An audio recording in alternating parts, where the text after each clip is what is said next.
From JBS Studios in Greater New York, this is the JBS News Update with Teisha Bader.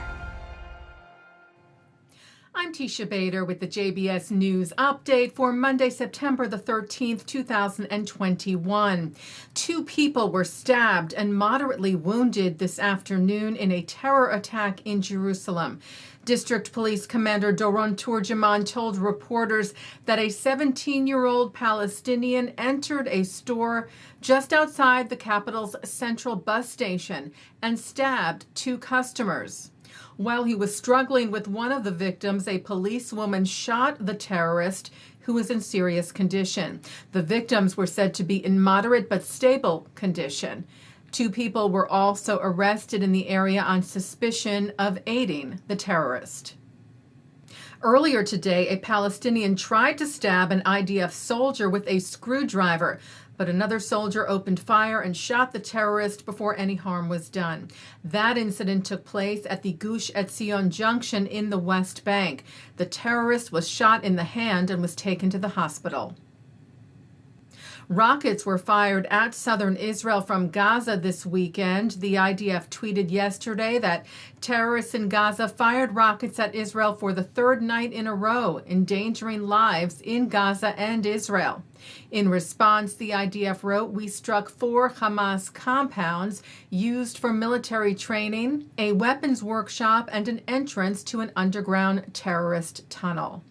A total of 4 rockets were said to have been fired into southern Israel over the weekend, intercepted by the Iron Dome, though there were reports of a few light injuries reported from residents running to bomb shelters and also suffering from anxiety and shock. Well, 4 of the 6 Palestinian security prisoners who escaped Israel's high-security Gilboa prison last week have been recaptured. A manhunt continues for the other 2 who remain at large. The 6 are all members of Palestinian terror groups. 4 are serving life sentences for deadly terror attacks. It was noted that the fugitives sought help from Israeli Arabs after their escape, but were refused. And a number of tips were called into Israel police by Israeli Arab residents who came across the fugitives, which assisted in their recapture. Israeli Prime Minister Naftali Bennett met today with Egyptian President Abdel Fattah el-Sisi, the first such public visit by an Israeli Prime Minister to Egypt in 10 years. The meeting took place in Sharm el-Sheikh at the end of the Sinai Peninsula.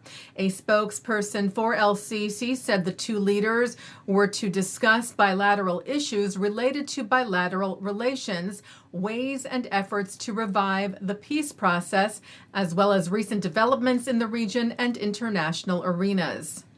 And Arabic news agency Al Arabiya reported that Egypt was to offer to host an international peace conference.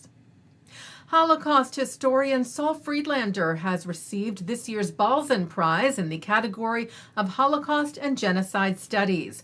Born in Prague, Friedlander's family fled to France after the German occupation, and his parents hid him in a Catholic boarding school where he converted to Catholicism, reclaiming his Judaism several years later after learning that his parents had been killed at Auschwitz. Friedlander then moved to Israel and served in the IDF.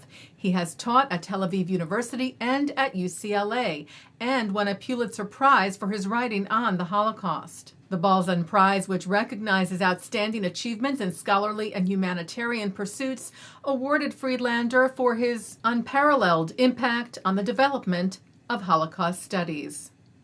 Taking a look now at our programming for tonight on JBS for Monday, September the 13th at 7 o'clock. It's The Wisdom of Dr. Ruth. At 7:30, it's FIDF Live, featuring the men and women who make up the diverse population that work together every day to protect the State of Israel. Then we bring you more from our new series, Durban Revisited, as CEO of B'nai B'rith International, Dan Mariaschin, speaks with former U.S. Ambassador to the United Nations John Bolton at 8 o'clock. And then at 8:30, with Latina Jewish member of the Arizona House of Representatives, Alma Hernandez, about Israel, Zionism, and antisemitism. At 9 o'clock, Mark Golub speaks with rabbis from different movements of Judaism, sharing their views on the reality of God for the observance of Yom Kippur, with rabbis Mitchell Wahlberg, Rachel Ain, and Steve Gutto. At 10:30, Rabbi Eugene Borowitz talks about the Jewish tradition's understanding of God ahead of Yom Kippur. And coming up next, Shahar Azani speaks with Yaron Buskila about the prison escape of the 6 Palestinian terrorists and the following clashes between the IDF and Palestinians. And that's the JBS News Update for Monday, September the 13th, 2021. I'm Teisha Bader. Stay healthy, stay well.